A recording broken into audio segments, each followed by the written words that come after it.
Hey, it's Greg Stanley. As a new aspect of my automotive passion and hobby, I am a car specialist consultant for RM Sotheby's. If you need assistance consigning a collector car at Amelia Island, Pebble Beach, Auburn, West Palm, or Hershey, email me directly at gstanley@rmsotheby's.com.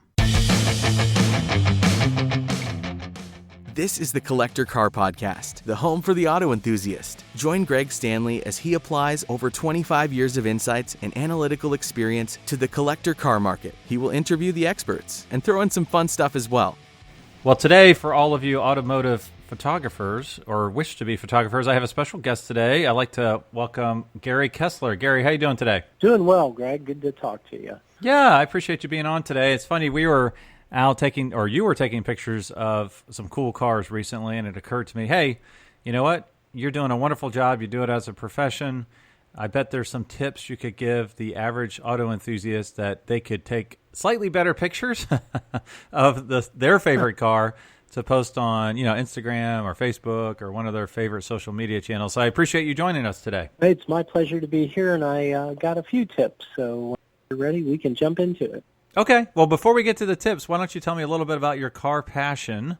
I know that we initially met through the Cincinnati Concours d'Elegance, through some of those meetings in that event.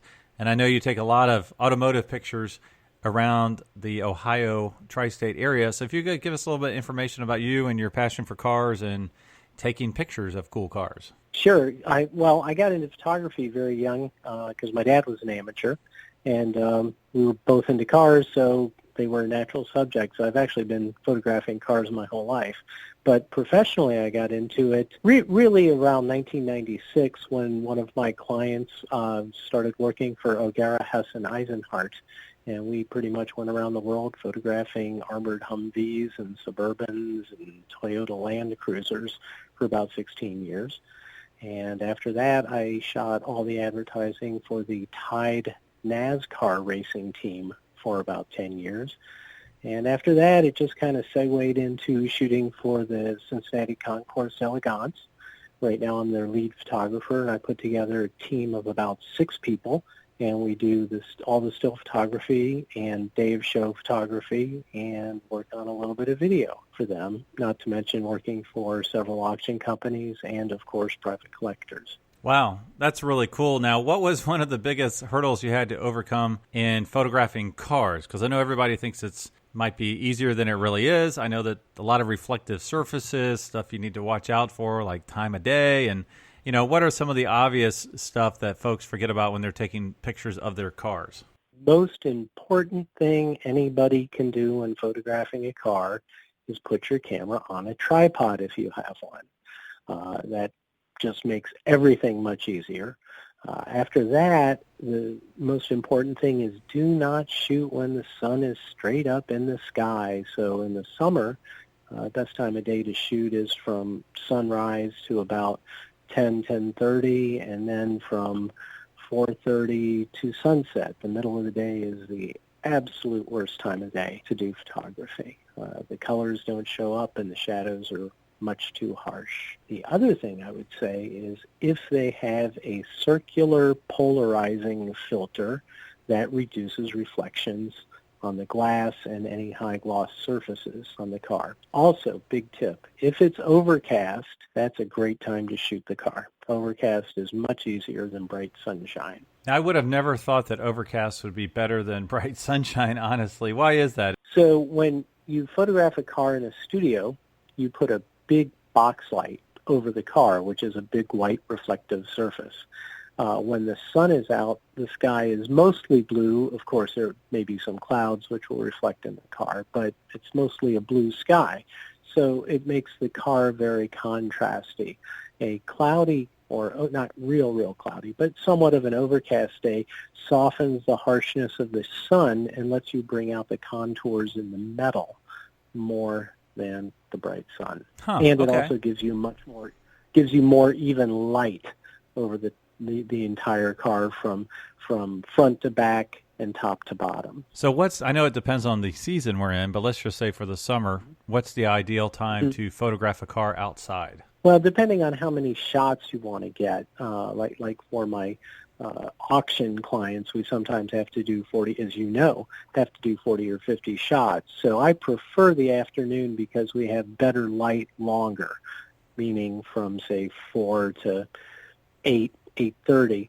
In the morning, you only really have great light till from maybe sunrise, whatever time that is, to 9, 9:30. So you got to move a lot faster in the morning than you do in the afternoon. Plus, the color temperature of the light in the morning is colder or cooler, and the afternoon light just looks better on a car. It's warmer. Your eye feels more comfortable looking at it. Right, right. Okay, yeah, and you were, I should say, I was physically there. You were filming a really cool 2000 Acura NSX-T that was Monaco blue, a really rare color, one of 44. And it's actually the cover art for this episode. Is there differences you need to make, allowances based on the color of the car, a black car versus a white car versus a blue car versus a red car? A little bit. I mean, a lot of times what happens, our shoot's a perfect example of it. We got there, it was a spectacular day, bright sun, and, you've got to find the right angle for the car to be positioned to the sun. If you look at the photos we did, if you'll recall, the sun was at about a 45-degree angle to the car. So we weren't getting real specular highlights. Specular highlights are those sharp dots you see on the chrome and the body style. So we turned the car a little bit away from the sun, and that gives you a little bit nicer light. You don't want the car right on into the sun. You also want the sun over your shoulder as opposed to shooting into the sun. Okay, that's a great point. Have the sun over your shoulder so you're not shooting into the sun, because I know that the car did have to be moved quite a bit to get all the shots. I also know that you were very particular about placement. So if you would talk about, the surroundings, the concrete you're placed on, or the trees behind it, or buildings, kind of what are some do's and don'ts for placing the car for a great shot? Sure. One of the most important things is be sure your surface is level, because you don't want the car to be going uphill or downhill or sideways when you shoot it. So the first thing is be sure your surface is level. Second thing is be sure your surface is as clean as possible, meaning, of course, as asphalt or concrete, it's going to have some cracks and dirt and blemishes, but you don't want a lot of small gravel and stuff like that. So you always look for a clean surface. The other thing we do is look for a clean or clear background, and that can be either a building or a group of trees or just a clean horizon line. But you don't typically want any type of telephone poles, electric poles, light posts, sign posts poking up from behind the car, because it's very distracting and ruins a line in a photograph. So you always want to keep the body as clean as possible with nothing distracting from the lines behind it. Yeah, and it was really funny because the way you positioned the car, there were gorgeous trees behind it, and one tree was a lighter green than the other trees around it. Now, not everybody has your skill sets, but you basically said to me, see that green tree? Light green tree, that will not be that way when the pictures are done. So sure enough, when I saw the final pictures, all of them were the same color. So that obviously was some type of Photoshop editing, correct? Correct. Yeah, what we did is went in and selected that light green tree in Photoshop and did a combination of a hue adjustment and a lightness adjustment to make it match the greens of the other trees. It actually only took about, 2 or 3 minutes per shot. It's pretty quick with Photoshop right now. The technology is just amazing. Yeah, and the point of that was you didn't want this gorgeous car to be shown up by a photobombing light green tree, right? Exactly, and it would have been the first thing you see in the photograph because it stood out so much from the other trees. It would have really distracted from looking at the car, and you obviously want the car to be the hero. Right, which it definitely was. I noticed that you took like 5 pictures of each shot, but the setting was slightly different. I guess the brightness, it almost seemed like. So what was that all about? I'm not a photographer, so I'm curious as far as what you were doing there. Okay, so what I do on any type of a product shoot, and a car is a product, obviously, is we do a bracket. So I start my bracket at the perfect exposure, then I go one stop underexposed and one stop overexposed in third of the stop brackets. So I end up with 6 photographs of the car. And that lets me really dial in the color of the body and paint and the wheels, because some of the wheels are black, some of the wheels are silver. Okay, and I know that's a little more in-depth. I'm just kind of nodding my head along, but I appreciate you sharing that with us. That's pretty cool. So what about the interior? I know that when I take some photographs on the interior, sometimes it looks better with a flash, sometimes it looks kind of washed out without one. Is there a particular best practices you would recommend? Yeah, interiors I find to be really difficult to shoot. The first thing you want to do is use the widest angle lens that you can, so you can see the most of the interior in one shot. The second most important thing, and this is sometimes tricky on a bright day, is if you can photograph the interior in shade, everything just looks better. If you can't do that, what you can do is use a little flash that's on the camera, or if you have a handheld flash, use that to try to even up some of the differences in the brightness values between the real bright and real dark areas. Yeah, now what about, I've noticed this a lot, I don't know if it's from the professionals or not, but when you're taking exterior shots, even if it's bright outside, do you ever turn the headlight and the tail lights on? Yeah, absolutely. We actually didn't do it on the Acura because I didn't feel that we needed it. The lights are so dynamic without it. But sometimes, yeah, especially on some of the older cars where the lights are very small, especially the tail lights, if you turn them on and they pop out a little bit more so you can see them better and see the detail of the lights and the design of the lights, especially on like the Jag we shot. Those rear tail lights were just beautiful. Right. We had enough bright sun on them. We didn't need to turn the lights on. But yeah, frequently we will turn them on. And especially if you have a cloudy or a shady day, it's pretty cool to turn the lights on. Right. Okay. And the other thing you did I thought was pretty cool is you did a couple moving shots where you had the driver drive by. Was that like an open aperture to capture the blurriness in the background, or how did that work? Okay, so that's what we call panning, is the technique that you use. And so you try to match the speed that you turn with the camera shooting as the same speed of the car going past you.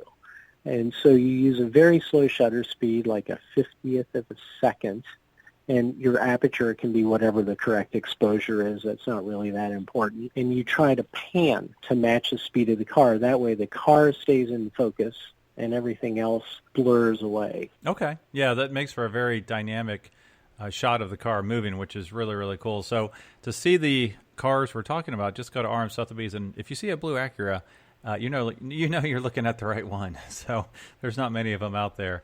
Is there anything else you'd like to mention as far as tips before we move on a little bit? Just the last tip is when you're doing beauty shots of the exterior of the car, use the longest lens setting that you can. Most folks probably have cameras with zoom lenses, so anything from 70 millimeters to 200 millimeters is ideal for shooting the body of a car. You really don't want to shoot it with a wide-angle lens. It distorts the car and makes it look either wider or longer than it really is. So always use the longest lens possible to shoot the exterior. Awesome. Okay. Now, where can we find some of your photography from all these different events that we've talked about? Well, if you go to the ohioconcours.com website, most of the photography on the website is mine, and the ones that are not mine would be credited to the other photographers. You can also find all of my work at kesslerphotography.com, which is my website. Also R&M Options, and that's probably the only places you could find the car stuff right now. Also my Instagram, which is at Kessler Photo. Now, one thing I didn't give you a heads up about, and I apologize in advance for this, but I do like to play a little game at the end. This game is called Keep, Cash, and Crush. So I'll give you 3 cars, one to keep forever, one to cash in, and then one you don't mind sending to the crusher. So I'm going to go ahead and mention the 2 cars that we know about, the 2000 Acura NSX, and that one only had 18,000 miles or so, and a really rare blue color, so one of 44. The second one will be the 61 Jaguar Mark II, and that's a beautiful car. That was kind of like a dark blue with tan interior with blue piping. 4-speed car, very beautiful car. And then the third car, which I don't know your car taste, so I'm going to kind of go out on a limb on this one. You know, I know you drove a Subaru, so I am going to say, how about one of the Subaru WRXs from the early 2000s in absolutely mint shape with like 10 miles on it, like showroom ready. So those are your three cars. Which one would you keep forever? Which one would you cash in? And then which one would you crush? I think I would probably keep the Acura. I would cash in on the Jag, and I would crush the Subaru. Oh, okay. All right. What's the, so you drive a Subaru, but not necessarily a Subaru collector. Right. I mean, I love the Subaru. It's a fabulous car, and it's, 100 and almost 80,000 miles, just runs great. But I would much rather have an Acura to drive around every day than a Subaru. And the Jag I would love to keep, but since I don't have any garage space, we'd have to let it go. Right. Okay. Well, that makes very sound sense. I like it. Well, I know you mentioned a lot of places to find your pictures, but if someone wanted to hire you for their own photography, how would they reach you? You can reach me a couple of different ways. You could go to the website and go to the contact section, and that will send me an email and text, which is fine. Or you can email me directly at gary@kesslerphotography.com, or give me a call at 513-703-7996. Awesome. Well, thank you for your time today, Gary. My pleasure, Greg. Thanks a bunch. This has been a lot of fun. Thanks for listening to the Collector Car Podcast. Don't forget to give us a nice rating on iTunes, and be sure to follow us on Instagram and everywhere else at the Collector Car Podcast.